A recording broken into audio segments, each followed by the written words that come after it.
Bonjour à tous, je suis fonctionnaire de police depuis fort longtemps. Je suis en fin de carrière et mes histoires, qui sont communes à beaucoup de collègues, qui sont dans le désarroi, euh,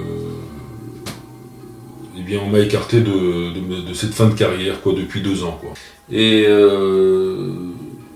je suis dans une situation finalement où on m'a obligé à me mettre en maladie, ce que j'ai arrêté depuis quelques mois, donc à mes risques et périls, j'assumerai la suite.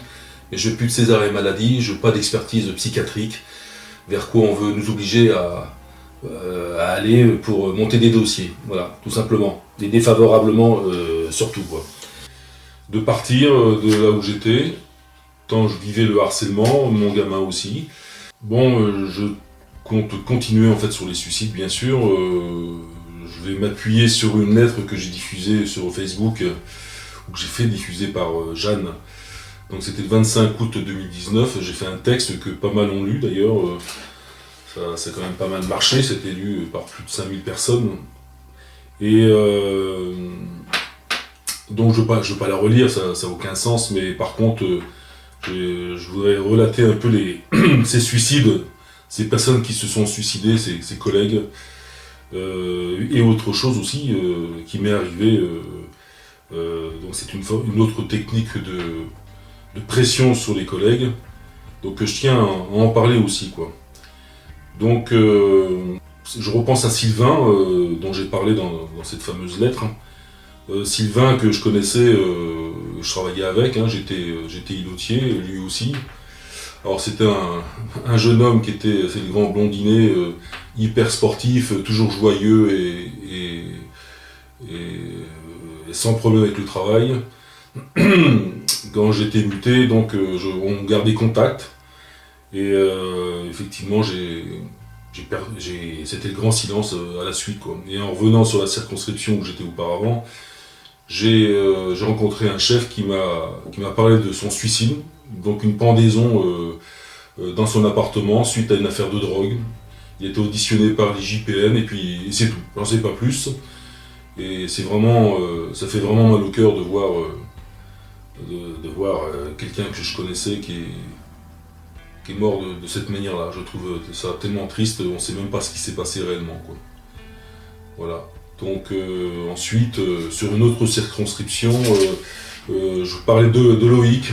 Loïc, que je connaissais pas, enfin que j'ai croisé, qui a été muté disciplinairement suite à un fameux vol de pommade, je crois, dans un décathlon. Enfin, c'est complètement absurde. Je veux dire, les fonctionnaires de police volent pas des petites choses comme ça. Ils risquent pas leur carrière pour si peu. Ça, c'est clair. Je pense qu'il a vraiment été piégé, et surtout vu la suite la suite et la réaction de notre hiérarchie. Donc, il a été interpellé à la caisse du fameux magasin de sport. Interpellé, il a sorti sa carte de police pour peut-être justifier qu'il ne pouvait pas avoir fait ça.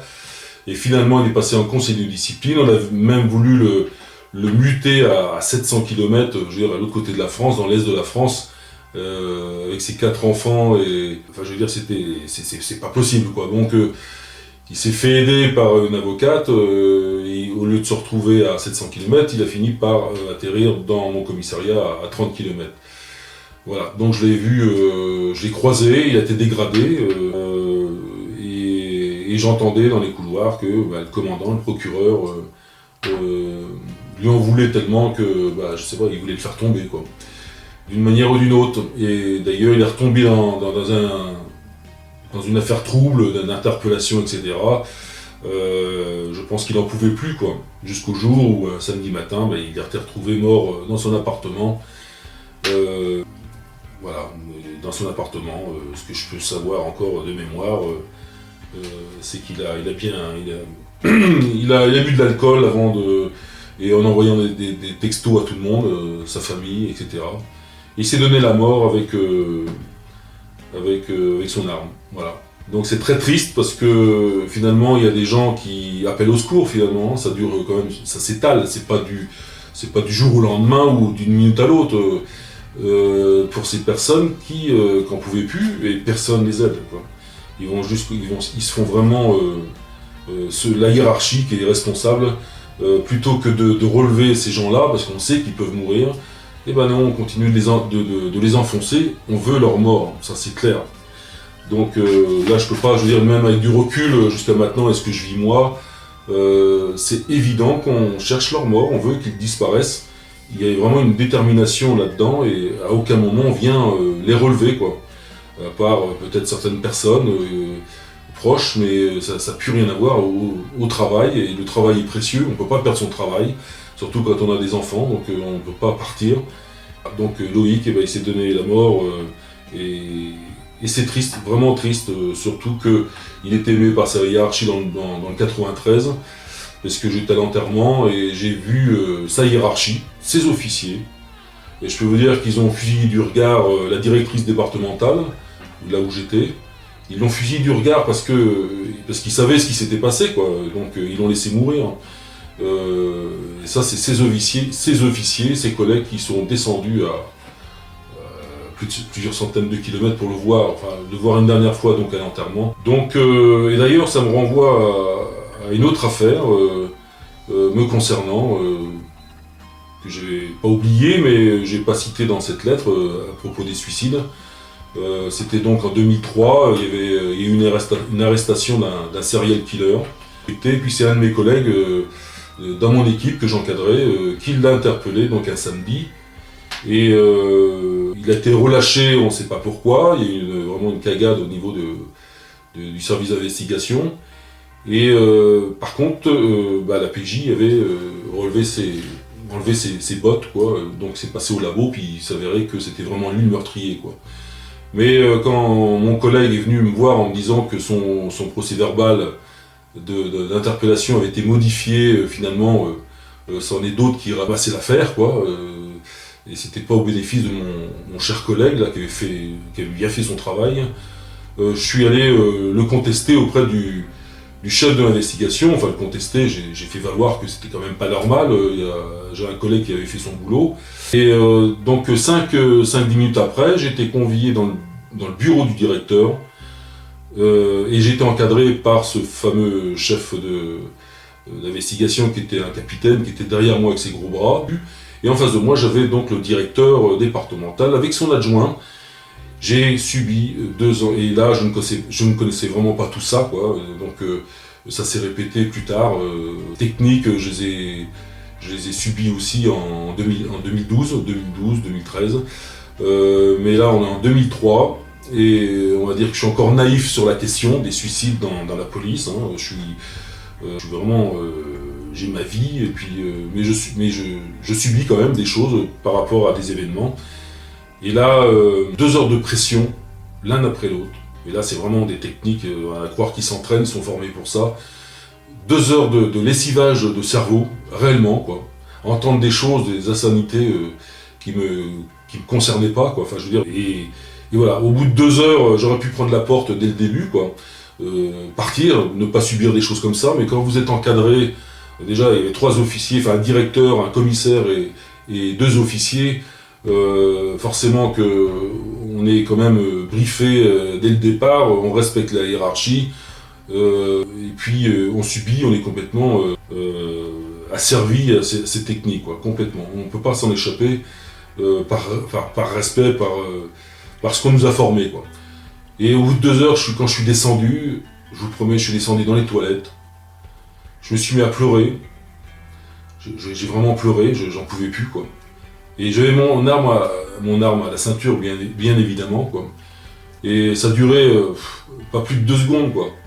Mais franchement, je comprends que certains passent à l'acte, parce que c'est ce moment, ça tient qu'à 1 seconde, 2 secondes, où on peut prendre le revolver et s'en mettre une. Voilà, s'en mettre une dans la tête, quoi, mourir. Et ça, c'est même pas réfléchi, pas pensé, c'est très impulsif. Et heureusement, je ne l'ai pas fait, quoi. Mais voilà ce que j'ai pu ressentir à ce moment-là, quoi. Donc c'est effroyable. Ça, c'est une grande violence que personne ne voit. Dans le service, personne n'a rien vu. Effectivement, je me suis renfermé dans les toilettes et j'ai pleuré à pas en finir. Et là, le drame pouvait arriver, quoi. Et je crois que ces gens-là savent ce qu'ils font. C'est pas pour rien. On veut se débarrasser de quelqu'un parce qu'il a il a mis le doigt sur quelque chose qu'il fallait pas. J'ai compris, moi, voilà, c'est de la magouille, voilà, au bénéfice de quelqu'un, au désavantage de l'autre. Enfin, c'est normal que moi j'étais chef de brigade, que je l'ouvre à un moment donné, enfin je l'ouvre, je le fasse remarquer, mais le simple fait de l'avoir compris et de le faire remarquer à ma hiérarchie, voilà ce qu'on m'a fait à ce moment-là. Mais je suis pas mort. J'ai subi en 2013 ou en 2012 harcèlement continu, hein, sur notre circonscription. Et là, qu'est-ce qui s'est passé? J'étais encadré par 4 officiers, j'ai mon chef de service, tout ça c'est dénoncé dans mes plaintes, hein, mon chef de service qui m'injuriait, quoi, réellement, quoi. Il me dégradait dans ma fonction, que j'étais un bon à rien, etc. Enfin, tout est le contraire de ce que j'ai pu voir marqué sur mes appréciations et ce que je pouvais faire comme travail, bien sûr. Mais j'étais rabaissé plus bas que terre, et ça en face de trois autres officiers qui ne disaient rien. Alors c'est vrai que là j'ai passé un quart d'heure à rien dire, surtout pas, parce qu'on s'en serait servi. Mais j'ai subi là aussi ce même moyen de pression où finalement il y a des collègues, je suis persuadé que c'est une autre technique, hein, pas à l'usure, mais sur le moment très violente, où en fait on va se donner la mort, quoi. Alors je dénonce ça parce que je crois qu'il y a beaucoup de collègues, c'est surprenant parce que beaucoup de collègues qui meurent là, on a l'impression que tout le monde, dès qu'il y a un problème, on va dire familial, tout le monde se suicide. C'est pas possible, les gens de toute façon sont quand même résistants dans la police, hein, ils sont policiers, c'est pas pour rien, il y a des tests, il y a quand même des examens au début, il y a aussi le vécu, les gens se suicident pas comme ça, quoi. Je veux dire, après c'est le côté humain, la sensibilité humaine qui fait que si on fait n'importe quoi avec ça, eh ben on vous pousse à la mort, voilà, et ça joue qu'à quelques secondes. Une très grande violence, quoi. Ces gens-là vont s'immiscer dans votre vie familiale, hein, ils vont vous isoler complètement. C'est ce qui m'est arrivé, on m'a isolé de ma famille, démuni de tout, aucun lien social. On en est là, donc on fait en sorte à ce que vous perdiez toute assurance, et ça c'est dénoncé. Alors ce que je vais reprocher à la suite de ça, et pour mes collègues, hein, c'est que on dénonce, certains dénoncent, il y en a qui n'ont pas le temps de dénoncer. Moi j'ai dénoncé, il y a des collègues qui dénoncent, ils déposent plainte, ils font appel à l'IJPN, j'ai fait ça aussi, donc avec des réponses complètement absurdes, hein, d'un contrôleur des enquêtes qui m'a répondu des choses sur la franc-maçonnerie, etc. C'est des trucs, des propos qui sont complètement aberrants pour des chefs, des grands chefs à Paris. Il n'est pas possible d'entendre des choses comme ça, et bien sûr tout est écrit, donc j'en ai des preuves. Voilà. Et je reprocherai au ministre de l'Intérieur, qui lui est forcément au courant de tout ce qui peut se passer au milieu de ces hommes, et de ne pas répondre à ces appels au secours. Voilà. Donc ça devient complice de ces crimes, parce que j'appelle ça des crimes. On s'acharne sur les collègues qu'on veut faire supprimer, écarter, et le ministre de l'Intérieur ne réagit pas à ça, c'est quand même incroyable. Lui, c'est notre grand chef, il a l'entière responsabilité de réagir à ça, hein, de faire bouger certains services pour voler au secours des collègues qui vont se faire du mal, hein, ou qui souffrent, ça, tout simplement, sans penser au pire, mais qui appellent au secours. Et rien n'est fait. C'est vraiment une complicité, c'est un déni de responsabilité de la part de notre ministre. Surtout actuellement, et avant c'était pareil, je pense qu'on a des gens vraiment à faire partir, et je crois que tout le monde en souffre. Je parle aussi aux collègues qui quand deviennent complices, mais innocemment, on va dire, naïvement, ils exécutent des ordres, et puis il y a ceux qui ne veulent pas avoir de problème aussi. Mais je pense que là, ils deviennent complices aussi, ceux qui ne veulent pas avoir des problèmes. Ils devraient témoigner en vitesse avant que leurs collègues meurent. Donc les plaintes, c'est peut-être ce qui m'a sauvé. Je pense qu'il faut déposer plainte, écrire le plus possible. Là, je parle vraiment à toutes les victimes. Il faut vraiment dénoncer ça. De toute façon, au moins, c'est archivé. Et probablement que ça vous protège aussi. Alors ça ne fait pas cesser le harcèlement, mais en même temps, le fait de le dénoncer, et ben ça crée un regroupement entre nous, quoi, enfin entre victimes. Si tout le monde reste dans l'ombre, on peut pas se rejoindre. Là, on va se rejoindre à un moment donné, quoi. Je veux dire, toutes ces victimes qui commencent à crier, et comme je le fais, à le dire, le balancer sur les ondes, quoi. Hein.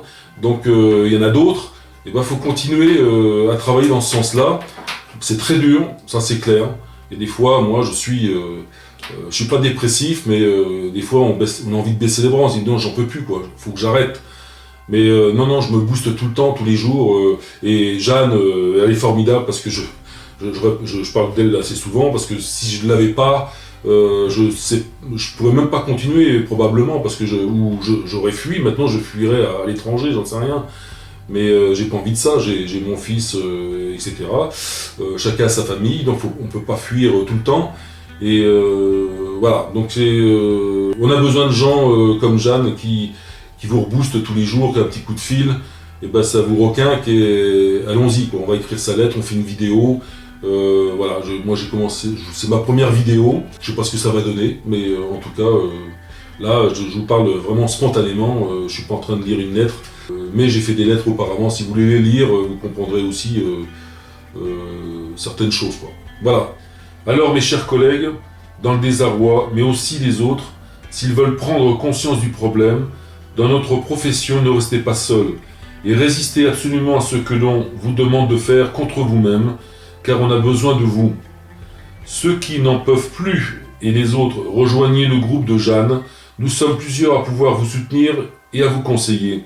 Sauvons nos collègues, c'est en urgence le déclarer au Parlement, mais aussi au Parlement européen. Sauver nos collègues, c'est en urgence créer une cellule de travail, nous rejoindre pour rédiger cette déclaration avec des éléments probants et des témoignages. Sauver nos collègues.